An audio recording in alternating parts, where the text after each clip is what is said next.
Hi everyone, welcome to the community classroom. This is Dr. Tracy McCarthy, psychologist, attorney, and educator, and we are going to be starting a new series known as Ice Cream Dreams today, and we're going to be focusing on the issue of gaslighting, and we're going to focus specifically on gaslighting in social media platforms, primarily what has been noted on YouTube.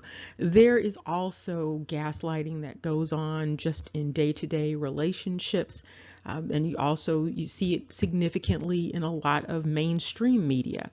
But we're going to focus on it primarily here in YouTube.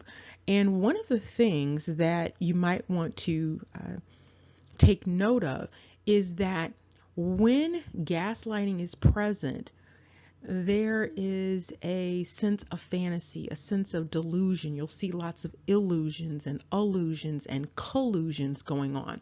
So there's a lot of lying and distracting, and people will often find themselves derailed. There's a lot of deception and trickery involved in the gaslighting that I've noted on YouTube. And there's often a dynamic, a campaign to get people to focus on things that are not only not going to serve them well, but things that are going to be harmful for them in the long run. Now, how does gaslighting work? One of the ways that gaslighting works is the individual, usually a narcissist or a psychopath, they study people, and they figure out what people want, what people need, what their vulnerabilities are. And then there's this process often of mirroring. And so they will often sort of latch on to someone's issues related to low self-esteem, perhaps, and then feed them back things that they believe they need in order to feel okay about themselves.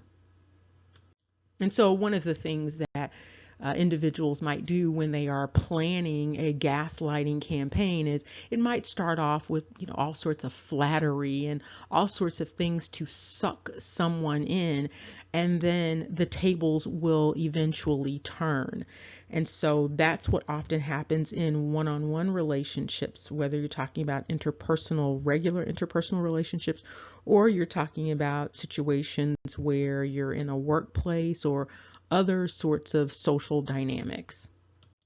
Those who are engaged in this gaslighting campaign, they also tap into what is probably an issue with boredom. And so there is a lot of drama creation. You'll see individuals being slandered on YouTube. You'll see what's known as libelous behavior. You will see this sort of pull for individuals who are very invested in seeing the bad in other people and thinking bad of others. And so you'll also see a dynamic of blaming other people. And so people will sort of get on this drama, slander, thinking bad of others, bandwagon. And also what comes with that for many people is this sort of upliftment of self while looking down on other people.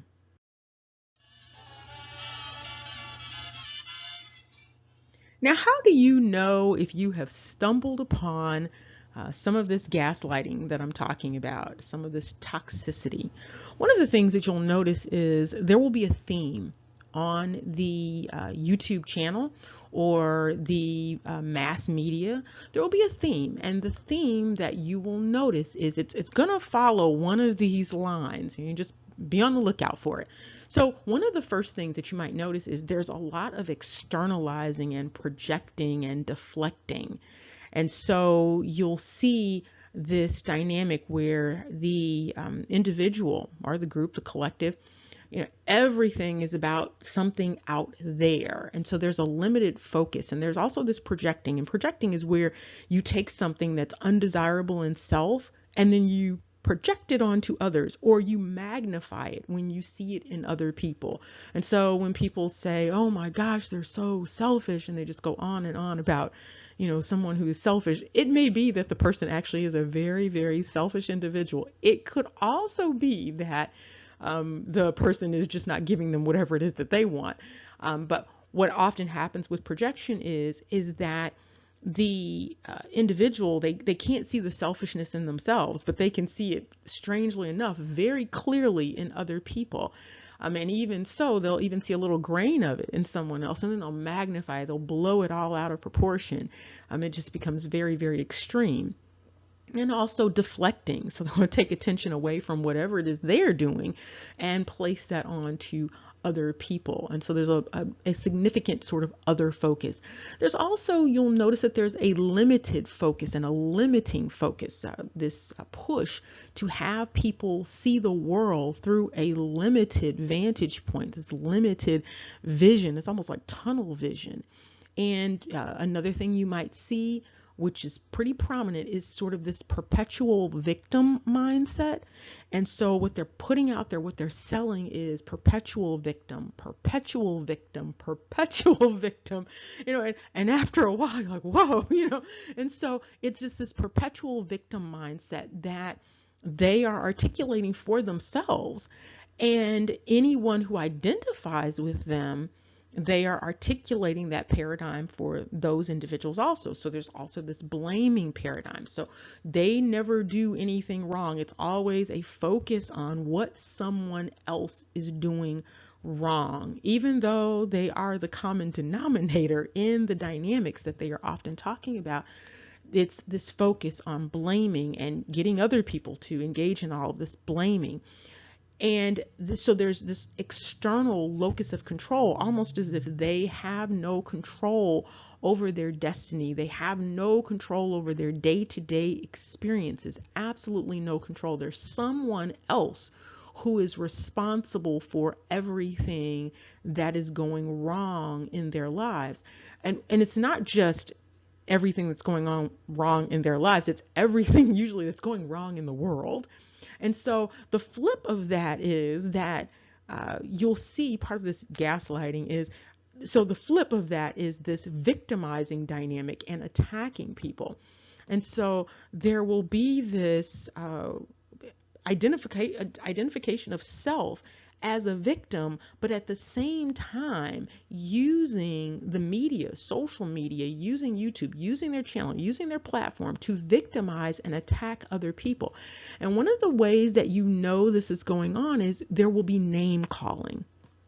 And so I'm not going to get into the different names, but it's a variety of names, a variety of degrading names for usually social collectives. And so there'll be degrading names for a particular ethnic group, or degrading names for a particular sex, degrading names, just degrading names for a particular group of people, and even sort of sectioning off people and, giving a degrading name to a subset of a group of people in order to facilitate this idea that there are some good people in that victimized group and there are some bad people in that victimized group.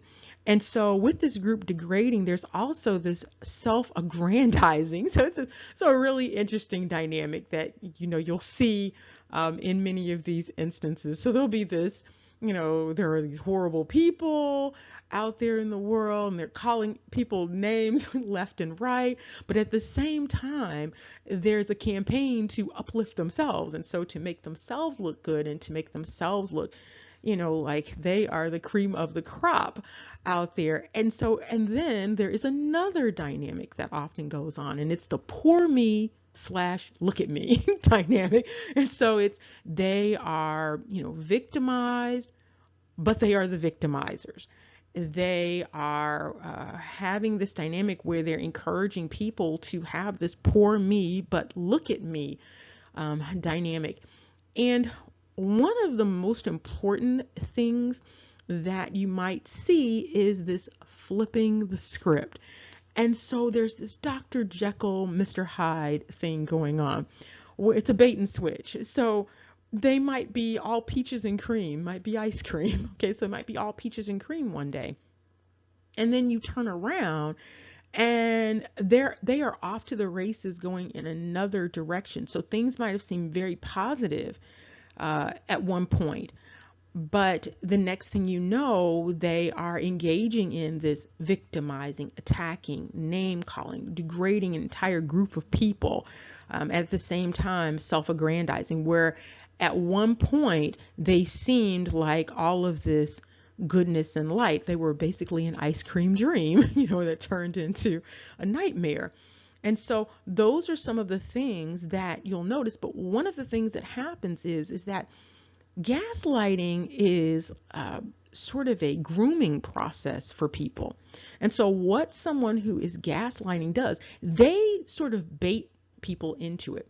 So they give you a little bit of negativity, a little bit of abuse, a little bit of degrading, a little bit of name calling, and they see, do you come back for more?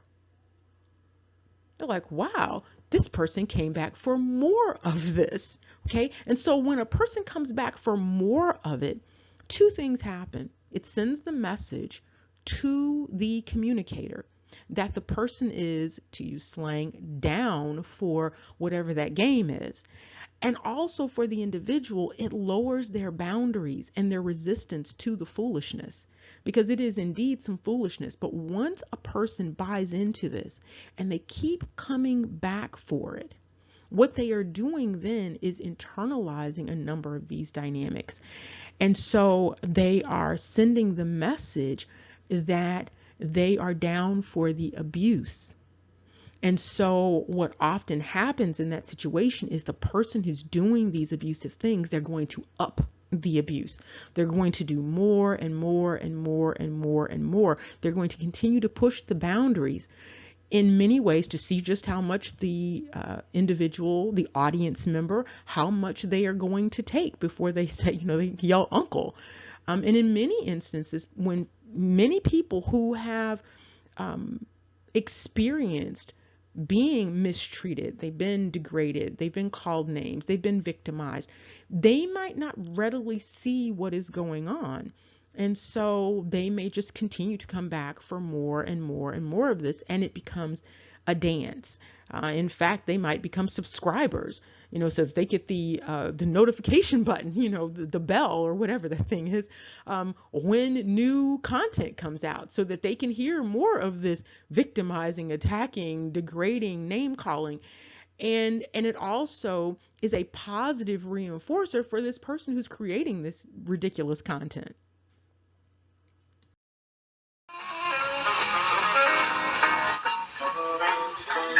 Now, remember, this is just a small portion. This is a recap from the original introduction to the Ice Cream Dream series. So you need to remember a few things as we close out here. You will know them by their fruits. They will present as sheep, but inside they are ravenous wolves. There are 5 things that you need to remember related to seeing, identifying these individuals who engage in gaslighting, narcissistic behavior online and offline. And so there are 5 things to remember. 1, you will often see a false prophet dynamic. 2, you will see a psychological bait and switch. 3, you will see the gathering of cohorts. 4, you will see slot machine psychology. 5, you will see when they are caught in this behavior or they are called on the carpet, there will be significant name calling. So let's go over the false prophet dynamic. They are going to present with the new thing. They are working on a new project. They are working on a new endeavor. They are going to bring some sort of salvation. They are the intellectual guru. They have the new insight. They have the the inside track on something. And so again, they are the false prophets. Then they have a psychological bait and switch. They start off with something that's helpful or beneficial, profound. That's the foot in the door. So once they get the foot in the door, people are more prone to just open the door, let the door swing open and let anything go. Number 3, they will gather some cohorts. So they usually present as sort of a half beta, half alpha individual. It doesn't matter whether they are male or female. And then they will gather cohorts, and these will be their colluders and enablers to, get them going. And they serve in what's known as a flying monkey capacity. And so those are the individuals who go out and do their dirty work. And this is what, false prophets have. And so another thing is the slot machine psychology dynamic. So what they will usually do to get people going is they will tell one truth or one big lie. So usually it's one truth for every 10 lies. And so people get hooked on the one truth. They believe then the 10 lies, or they get hooked on this big lie that's so big that they believe that it must be true because it's such a big lie that no one would lie about it. That's what they believe.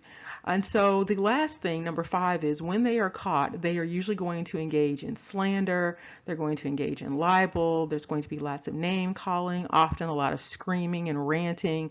They will often, say how much other people love them and this other person or these other people are against them. The people that are against them are going to be called one of 3 things. They will be called stupid, dumb. They will usually give them some sort of psychological label as if they are psychologists and able to do this. So they will label people bipolar, schizophrenic, or psycho. As we are winding up the community classroom, remember, knowledge is power. Take care and see you soon.